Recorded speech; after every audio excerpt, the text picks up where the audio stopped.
Listo, chicos. Entonces, ¿qué es lo que vamos a ver el día de hoy?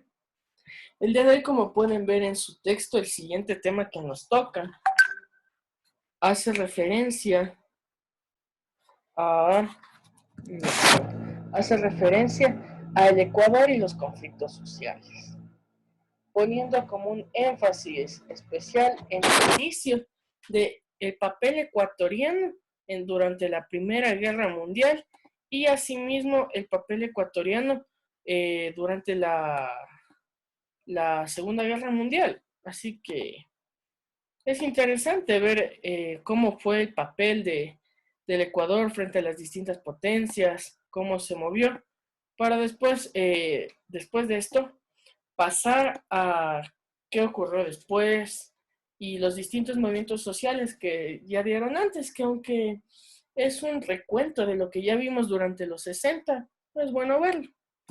Así que entonces, vamos por lo interesante para que participen.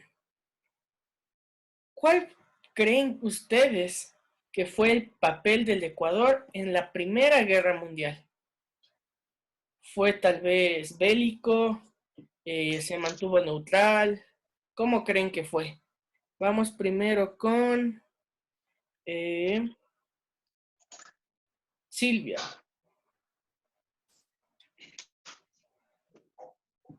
Le escucho ahí que igual estaba... Dice, sí me repite la pregunta que no le... Sí, por eso le pregunto, pues anda pajareando. Dígale que le dejen atender. No, estaba buscando el esfero nomás. Ya dice. Bueno, ¿cuál fue el papel del Ecuador durante la Primera Guerra Mundial? ¿Fue un papel importante, no importante? ¿Se lanzó a pelear contra Europa? Sí, no, tal vez. Yo creo que no, porque no anuncia, en lo que hemos leído, no está el Ecuador. Ya. ¿Qué opina Frank a los tiempos que le veo conectándose? Buenas tardes, licenciado. Disculpe, me he quedado un poco, he estado ganando el sueño porque salí de velar. No se Eh, preocupe. con Después de la respecto clase a... ya se regresa a dormir un ratito. No, sí, de hecho. Chévere. Entonces, Sí, verá, le pongo en relación. Estábamos hablando de que esta nueva unidad, bueno, antes de nada les comento, ya en teoría el papel del Ecuador y después viene a ser solo conflictos sociales, movimientos, etcétera, cosas contemporáneas. Ya es la última parte de nuestro texto, lo más probable es que acabemos un poco antes, sí, pero es necesario, ¿cómo se dice esto? Que si llegamos a acabar antes será mejor, porque así podemos adentrarnos en otros temas que el texto la verdad no toca y sí me parece importante que tengan conocimiento. Entonces, ubiquémonos de nuevo. Estábamos hablando del papel del Ecuador en los distintos conflictos sociales, centrándonos tanto en la Primera Guerra Mundial como durante la Segunda Guerra Mundial. Así que, Frank, usted que llegó, inaugure. ¿Qué opina de cuál fue el papel del Ecuador durante la Primera Guerra Mundial? ¿Fue bélico? Tal vez sí, tal vez no. bueno, hablé de bélico, ¿no? Porque no es un país prácticamente que aporta en cuestiones armamentísticas. De pronto en importación en el agro, ¿Ya? eh, su papel eh, tuvo que ver en esto, en cuestiones de abastecimiento en lo que es en el campo del agro, de pronto. Eh, en exportación de productos de materia prima, en este caso del cacao, cosas así. Interesante. Y, perdón, estoy mal de la garganta un poquito. ¿Cuál es su opinión, Luis? Dicen buenas tardes, compañeros, buenas tardes. Osvaldo, ¿cómo estás? ¿Todo bien? Todo bien, recién incorporándome, dice. Chévere, me alegro. Estábamos hablando del papel del Ecuador durante la Primera Guerra Mundial. Ahorita le preguntamos a Luis cuál cree él que fue el papel del Ecuador durante la Primera Guerra Mundial.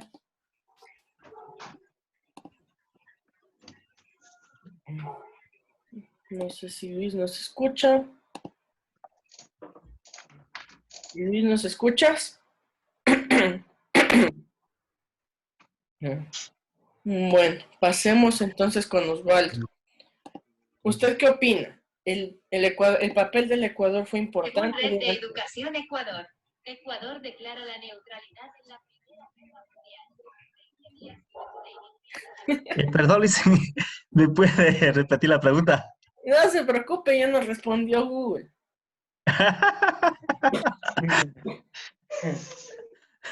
No dejan ir despacio, ustedes se lanzan directo. Bueno, en resumen, el papel del Ecuador fue neutral, ¿ok? ¿Pero por qué? Y hay que hacer referencia a esto. Bueno, 20 días después de que se inició la guerra mundial, la Primera Guerra Mundial formalmente, en este entonces, ¿quién era el presidente del Ecuador? 1914. José Flores. No. Más antigua del 14. Leonidas Plaza. Leonidas. Para los que no lo recuerdan, les voy a indicar en este momento.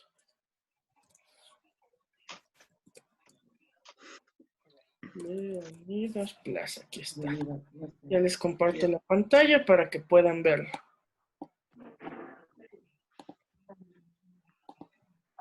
Listo. Justo lo pueden observar aquí. Leonidas Plaza. Nació en 1865, murió en 1932, perdón, y fue presidente, ¿dónde está? Su periodo, déjenme chequear. Creo que este es el periodo. Sí. Bueno, básicamente fue él. Déjenme volver a la pizarra. Listo. Hay que acomodar esto porque esto se desacomoda bastante. Listo. Entonces, el papel del Ecuador fue neutral en teoría. Pero ¿qué fue lo que pasó después?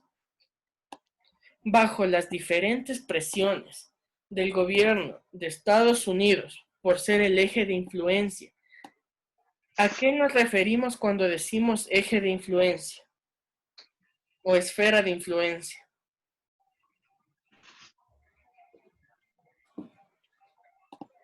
¿Qué tuvo que ver? Eso. Supongamos que esta bola gigante es Estados Unidos.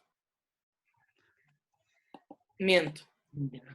La bola del centro, justo esta de aquí, vendría a ser Estados Unidos. Y los países de Latinoamérica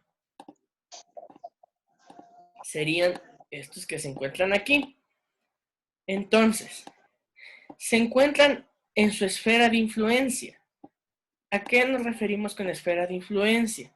Que todos estos países se encuentran bajo la tutela, podríamos así llamarlo, del gobierno de los Estados Unidos, tanto económica, social, políticamente, pero se encuentran sometidos de una u otra forma a los distintos intervencionismos que éste pueda llegar a tener. Entonces, basándonos en esto, nos damos cuenta que, volviendo al tema, que 20 días después de iniciada la guerra formalmente, la Cancillería ecuatoriana, tras la disposición de Leonidas Plaza, declara esta neutralidad. Pero poco tiempo después, para el 28 de noviembre, este decreto se ratifica. Pero ¿qué pasa después? Empieza a existir la influencia tanto de Inglaterra y de todos los países que se encontraban aliados a Occidente, para que Ecuador empiece a cambiar esa idea de mantenerse neutral. en donde tanto Estados Unidos empiezan a poner esa influencia.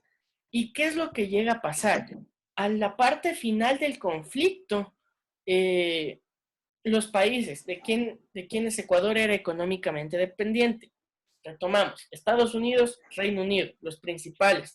¿Bajo el mando de quién? El gobierno de Alfredo Baquerizo Moreno se encarga de romper las relaciones diplomáticas con Alemania. ¿Para cuándo? Para diciembre de 1917. Entonces, durante el gobierno de Alfredo Baquerizo Moreno, ¿cómo? El Ecuador rompe relaciones diplomáticas con Alemania. ¿Por qué? Por la presión de los países a los cuales les era económicamente dependiente.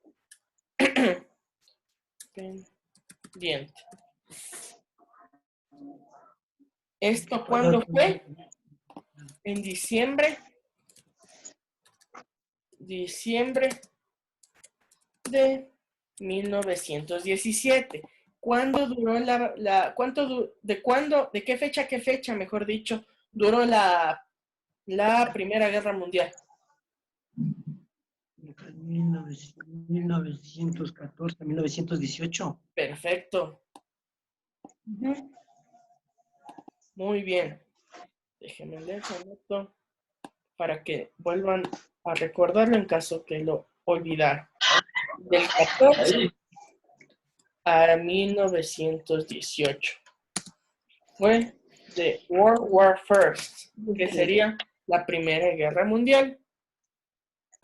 Ahora bien, básicamente se dividen en dos momentos.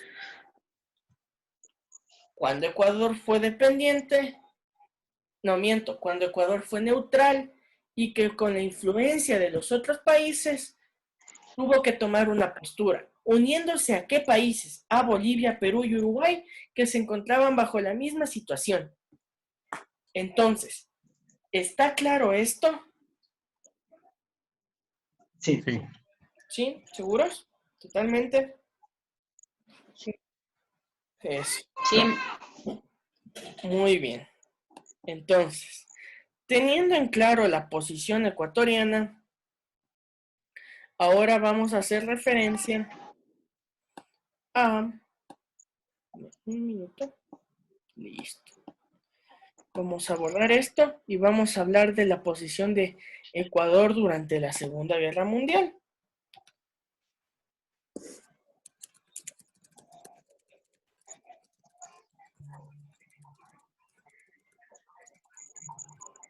Listo. Entonces, ahora bien, sin consultar con Google, ¿cuál fue la posición de Ecuador durante la Segunda Guerra Mundial?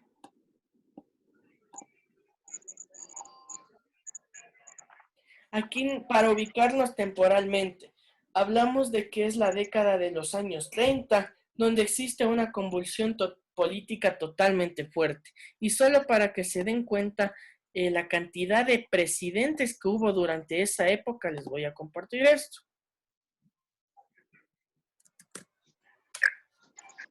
Déjenme, les comparto la pantalla para que la puedan ver. Carlos Arroyo.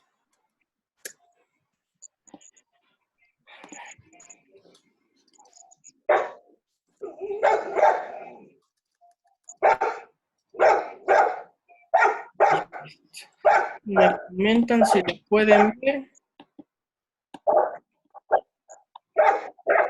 Sí. Justo este. Ahí la pueden ver.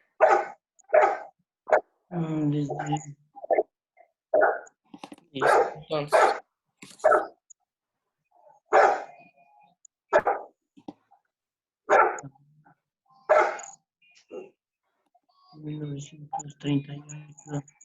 Listo, Arroyo. Carlos Alberto Arroyo de Río. Y va, aquí, de hecho, nos movemos desde la época de Aurelio Mosquera Narváez, que miren, Mi abuelo, la presidencia de él se da el 2 de diciembre de 1938 y él termina su mandato en 1939. Luego viene Carlos Arroyo de Río y de 1939 de noviembre dura hasta diciembre, ni un mes.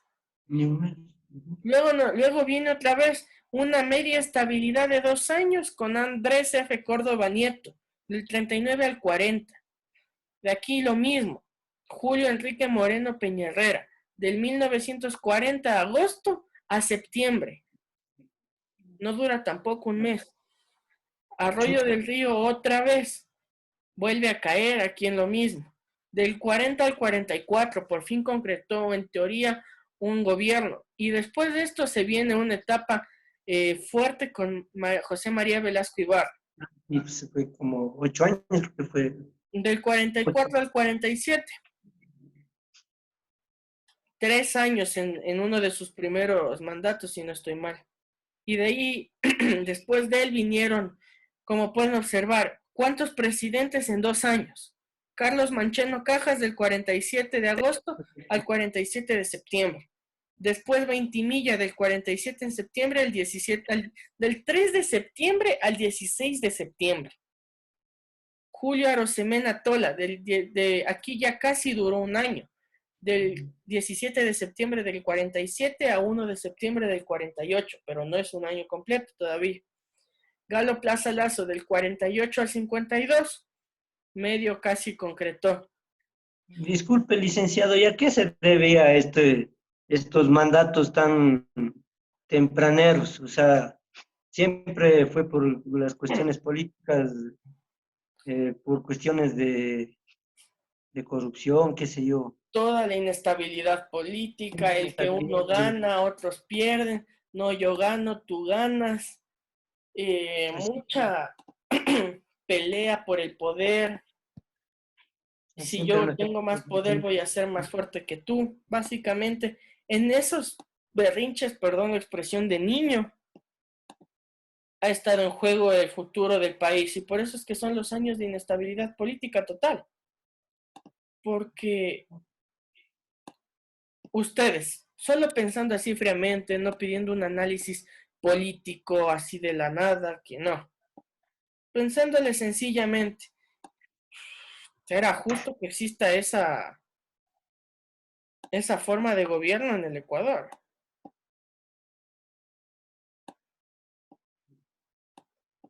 no, Exacto, o sea, es una idea tonta que en un año, 2, 3 presidentes.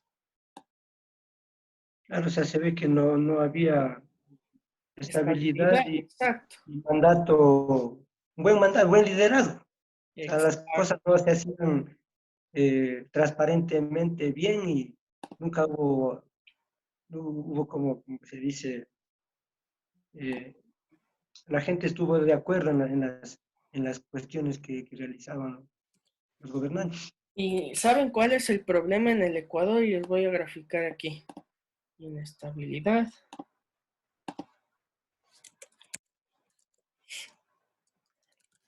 Estabilidad.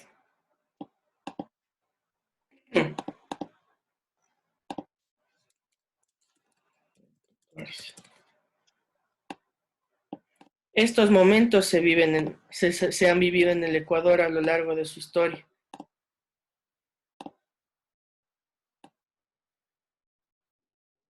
Listo. Durante todos esos años vivíamos época de inestabilidad, un presidente por aquí, uno por acá, uno por aquí, que cambiábamos de gobierno por esto, por el otro, por aquello, no les gusta un grupo, ya se cambia. Llegamos a un punto de estabilidad en teoría, cuando en teoría la Revolución Ciudadana estableció después de varios años un largo. ¿Y cuál fue el problema aquí? El deseo de perpetuarse, que ocurrió de aquí en adelante.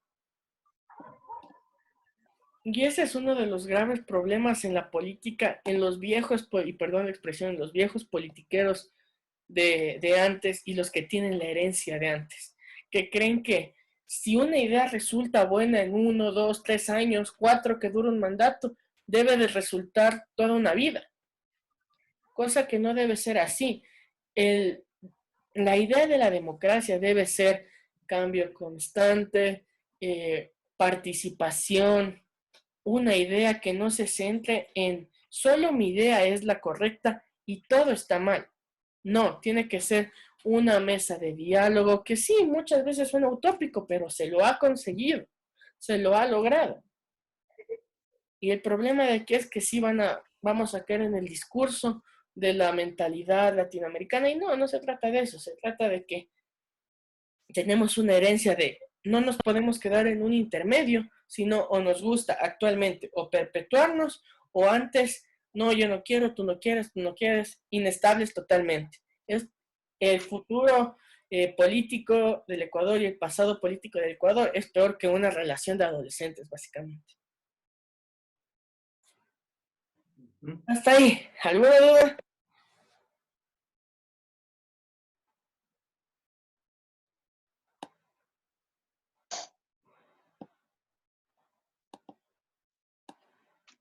¿Alguna duda, tal vez? ¿Algún aporte, comentario? ¿Qué opinan?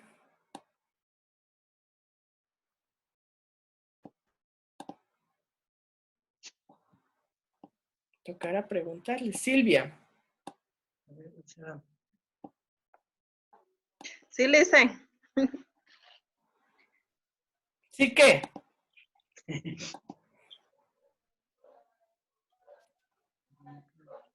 Mucho le entretienen en su casa, qué bestia. No, estoy anotando lo que va dándonos la clase.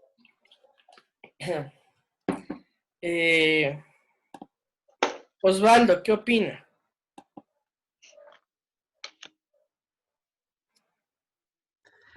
Yo opino del cambio de presidentes que ha habido en ese transcurso durante la Segunda Guerra Mundial.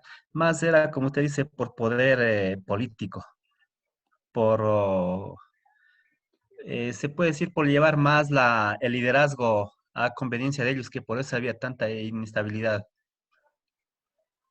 ¿No? Ese era mi punto de vista por el cambio de presidentes en el trayecto de ahí, que en el transcurso de la vida pues se han venido dando estos casos que se puede decir que en la actualidad, por ejemplo, ya no dependemos solo de nosotros, dependemos de situaciones exteriores que por la situación que estamos viviendo. Entonces eso ya es más global, externo que interno, en la parte económica.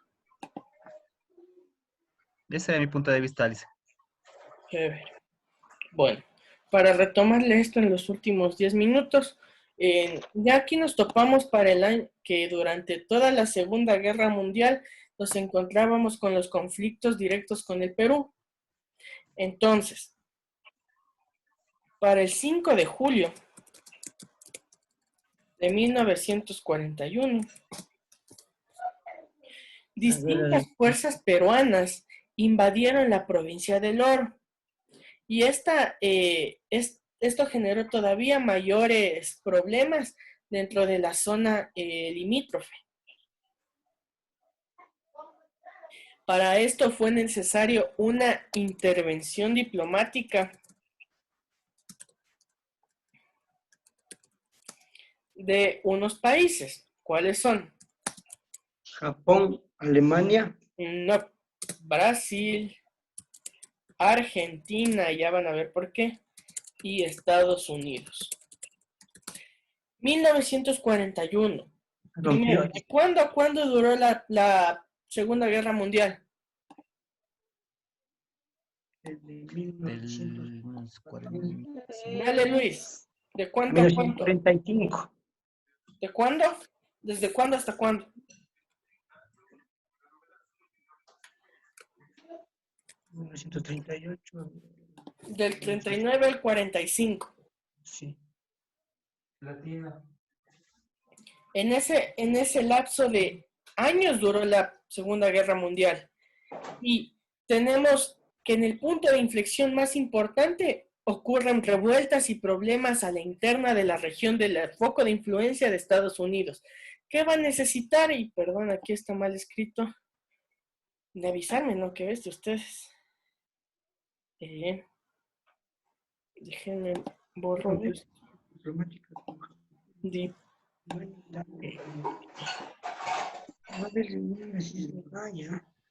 A ver, entonces.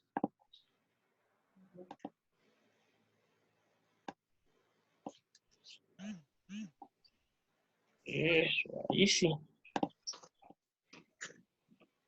Intervención diplomática, no diplomática. Eso, sí.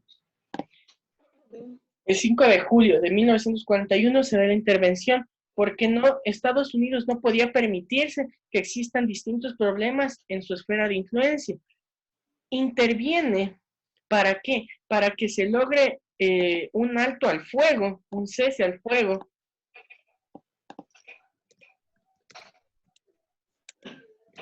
Un cese al fuego. Y que con esto, nos quedan 10 minutos, chévere. Y con esto, que se dé después, se firme ¿qué se firmó entre Perú y Ecuador? Empieza con P. El tratado El protocolo, Ya, el protocolo de Río de Janeiro. perfecto. El protocolo de Río de Janeiro. ¿Cuándo? Bueno, se firma este protocolo, pero previo a esto, y es algo que no se habla mucho, es que también se firma previo al protocolo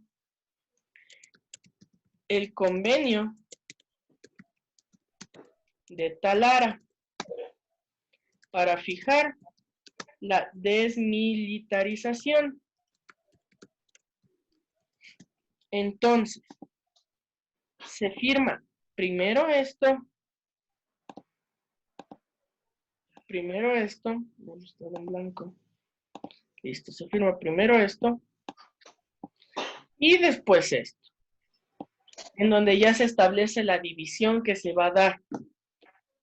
Entonces, continuando con esto, el 26 de febrero de 1942, el Congreso Nacional,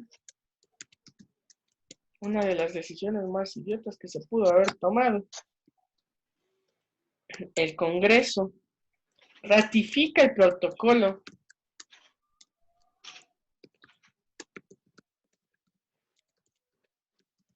cediendo la parte del territorio.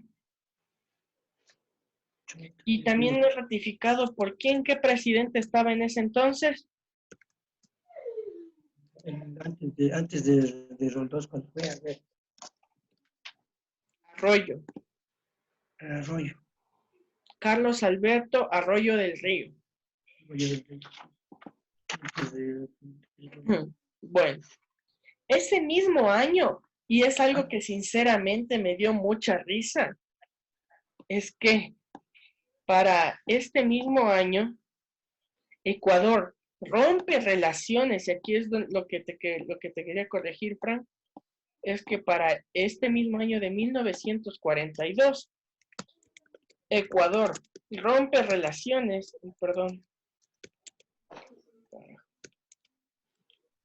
rompe relaciones diplomáticas con Alemania, Japón y ¿quién más? ¿Cuál era el otro actor?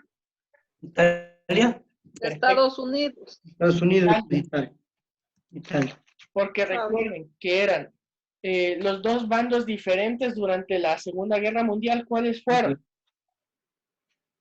Los aliados. Ah, Recuerden que estuvimos bastante tiempo viendo eso. Alemania, Japón, Italia. Acuérdense. Alemania, Japón, Italia y los países, ¿cómo es? Las Eh, potencias del eje, ¿cuáles eran? el eje, por eso, Alemania, Italia, Japón, Y los agregados que venían después. los Balcanes, Los los distintos países países, que después se aliaban a esto, pero básicamente era Alemania, Japón e Italia cuando se reúnen, como mencionamos al inicio casi del año. ¿Y quiénes eran los aliados?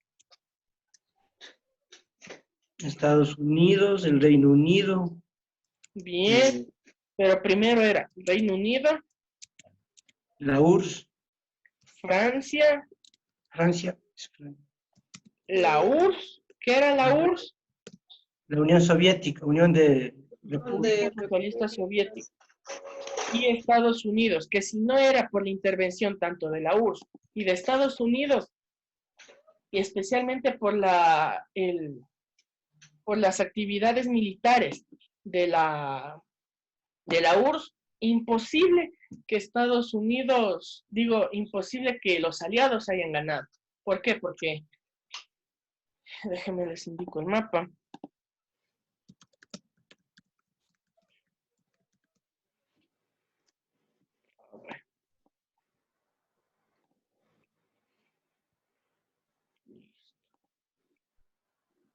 Este es el ideal.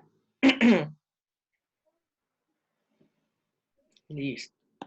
Les comparto esto. Y perfecto. ¿Sí pueden ver? Sí. Listo.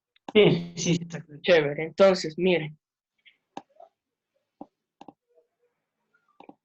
Como pueden observar, justo en esta zona, toda la Unión Soviética estableció acciones militares en todo esto.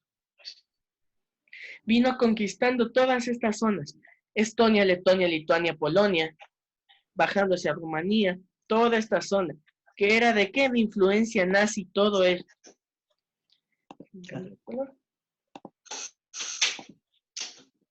De influencia nazi, toda esta zona. Los territorios aliados de Alemania, ¿quiénes eran?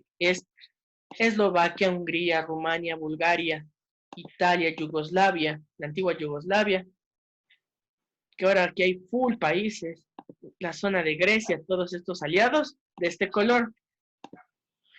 Los territorios que ocupó Alemania durante la guerra llegó a ocupar hasta Francia, Yugoslavia, Polonia, Noruega, y la URSS se movió toda esta zona, logrando conquistar estos lugares, logrando llegar hasta estos lugares. ¿Y qué pasó después? Reino Unido, junto a Estados Unidos, estaban ingresando por esta zona y entraron por Normandía, cuando fue el día D de Normandía. Eso sí revisamos. Bueno, regresemos a la pizarra.